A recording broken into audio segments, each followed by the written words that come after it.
Nếu bây giờ bạn phải chọn giữa việc làm nô lệ tư bản trốn công sở, sáng bị sếp đè cổ, chiều bị leader dí deadline ngập họng, với việc trở thành giáo hoàng Vatican, người đứng đầu hơn 1,3 tỷ tín đồ trên toàn thế giới, có hẳn một quốc gia riêng, thì bạn sẽ chọn cái nào?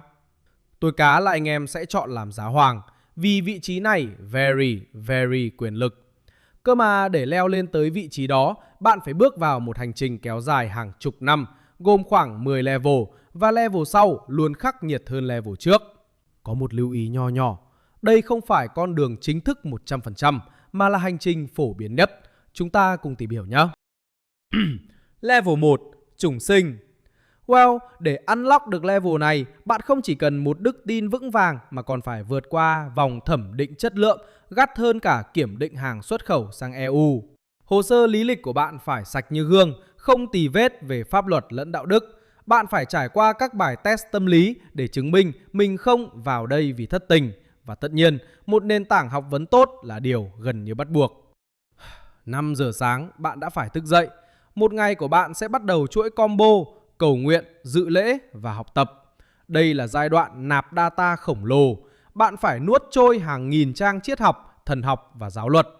Không chỉ học lý thuyết suông, bạn còn phải rèn luyện khả năng phân tích các văn bản cổ, đồng thời tập giảng thuyết trước đám đông. Mọi thứ ở đây đều vận hành theo kỷ luật thép. Chỉ cần đi muộn 1 phút hay quần áo không chỉn chu, cả khóa của bạn sẽ được nhắc nhở ngay lập tức. Bạn phải học cách sống chung với hàng trăm người xa lạ, chia sẻ mọi thứ từ bàn ăn đến phòng học, triệt tiêu cái tôi cá nhân để hòa nhập vào cộng đồng.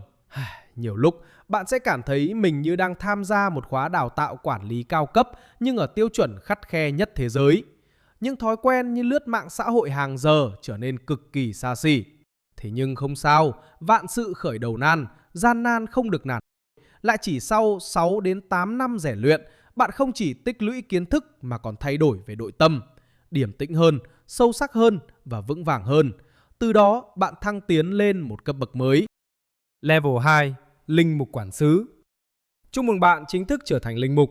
Lúc này thay vì ngồi mài đũng quần trên giảng đường, bạn được đưa thẳng đến một giáo xứ địa phương để làm chủ sĩ.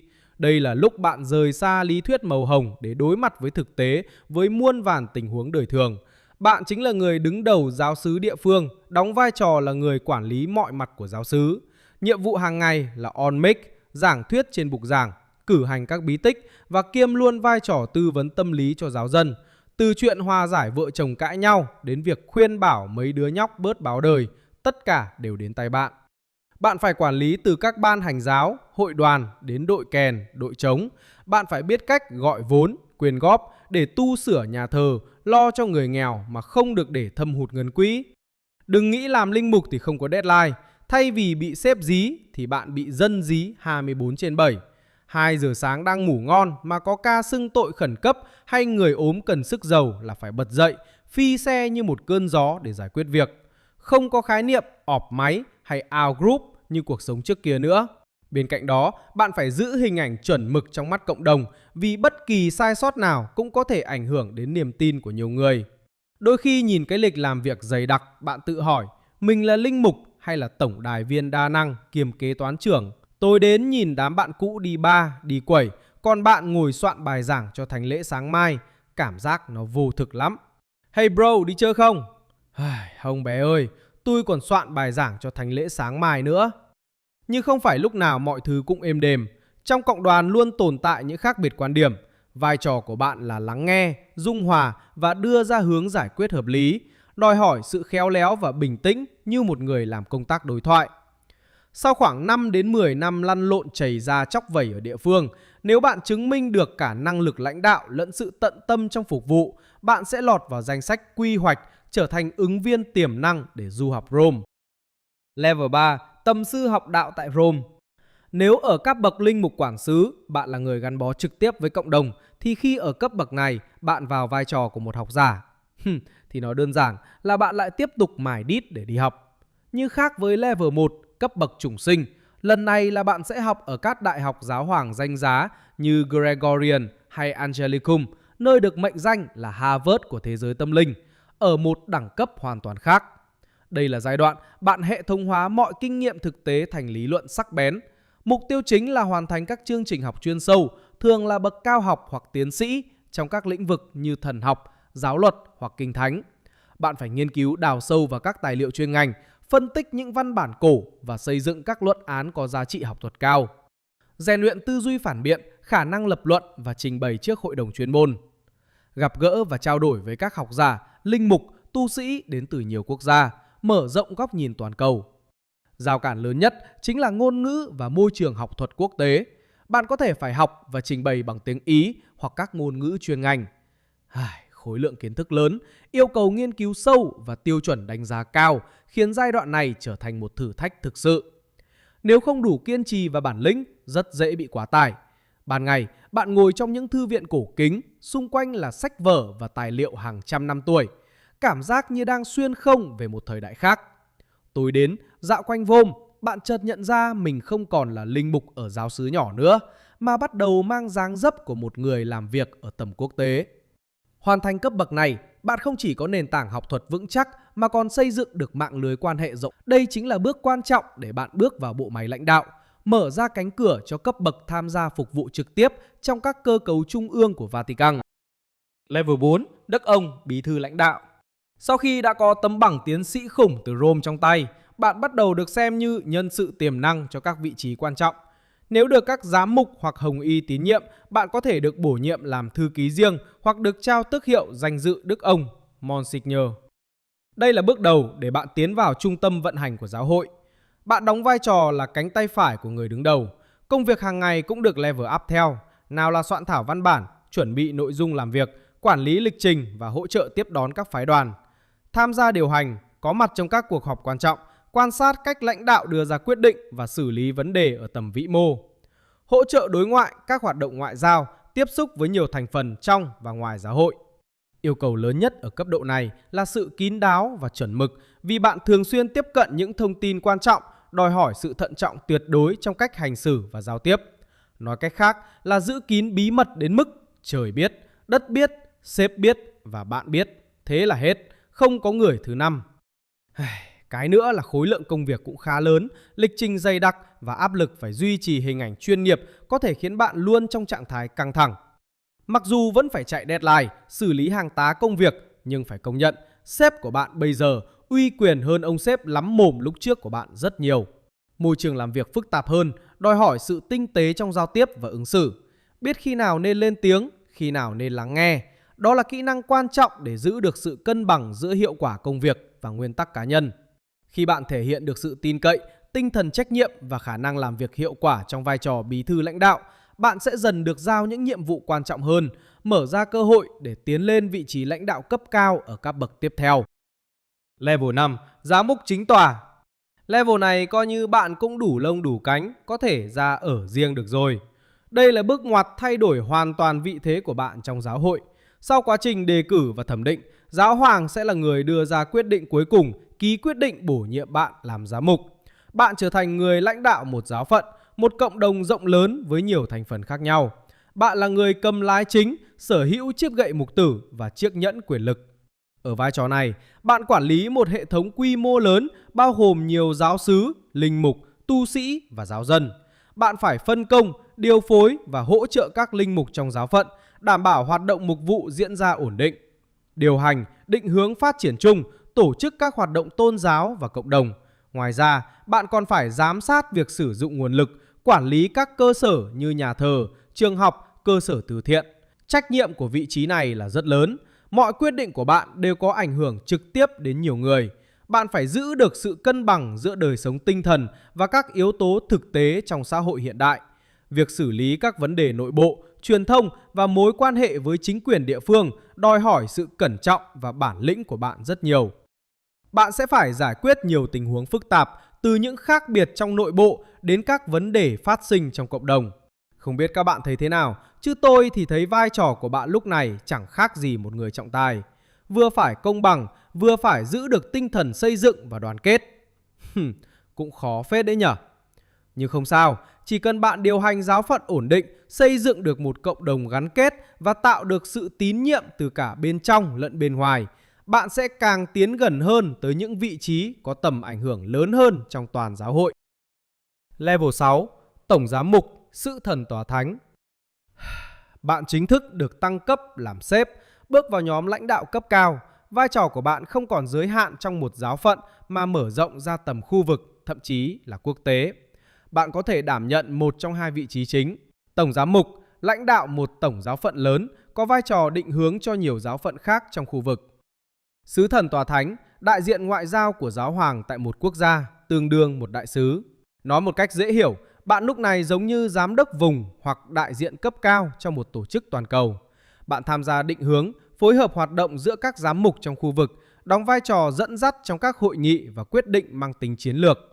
Nếu ở vai trò sứ thần, bạn làm việc trực tiếp với chính quyền sở tại. Lịch trình có thể bao gồm các cuộc gặp với lãnh đạo quốc gia, tham dự sự kiện ngoại giao và gửi báo cáo về tình hình địa phương. Nói cách khác, bạn chính là cầu nối giữa Vatican và quốc gia nơi mình phục vụ. Cái tầm của bạn giờ là đối nội đối ngoại. Bạn phải đối mặt với các vấn đề liên quan đến tự do tôn giáo, chính sách xã hội và các mối quan hệ quốc tế phức tạp.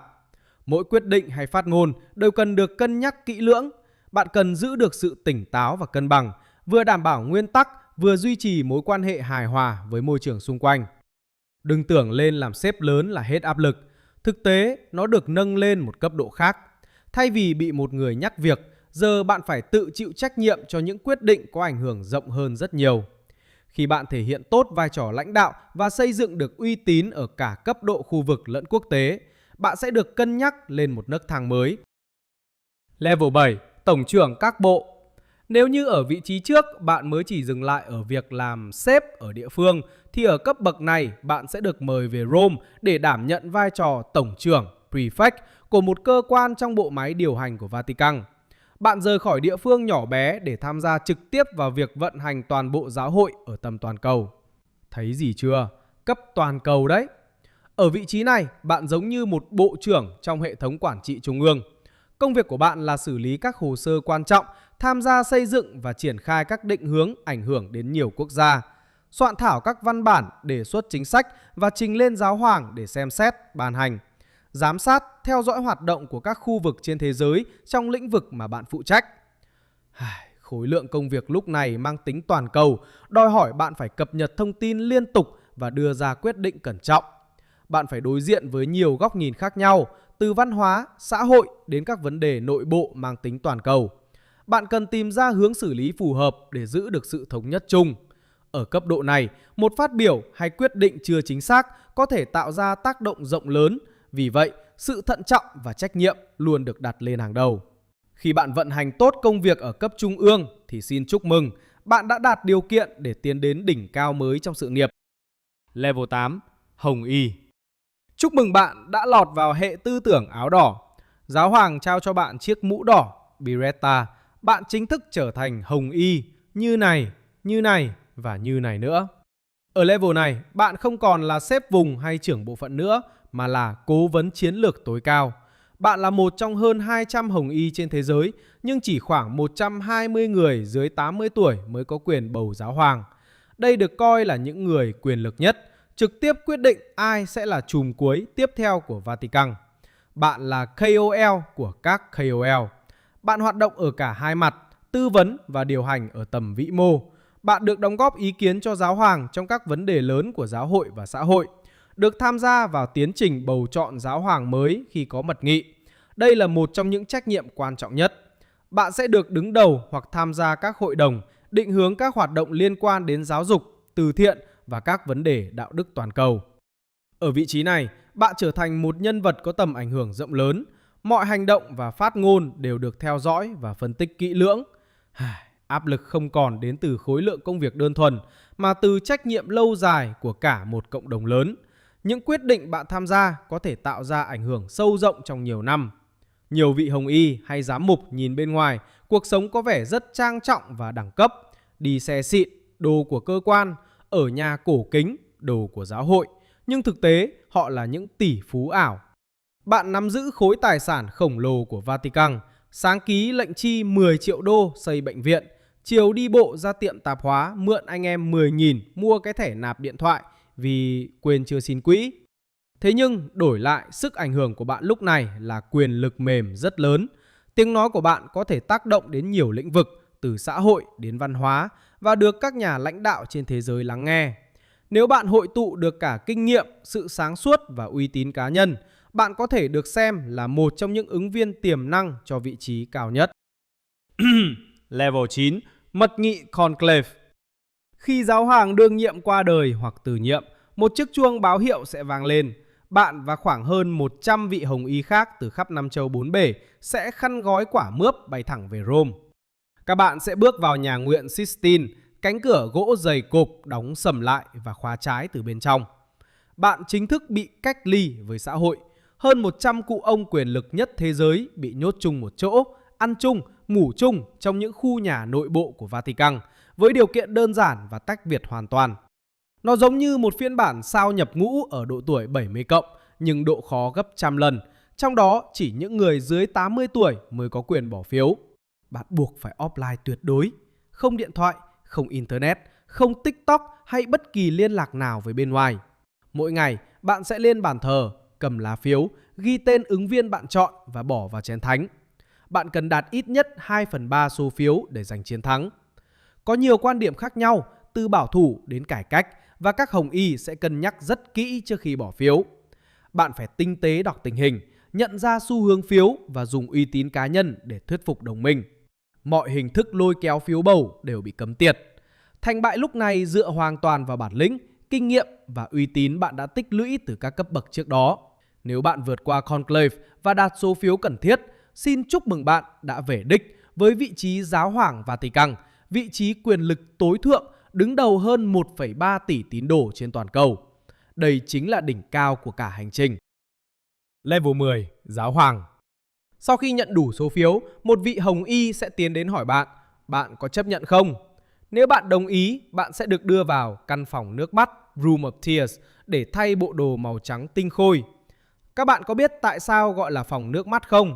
Vì đa số các vị tân giáo hoàng đều bật khóc vì áp lực quá lớn.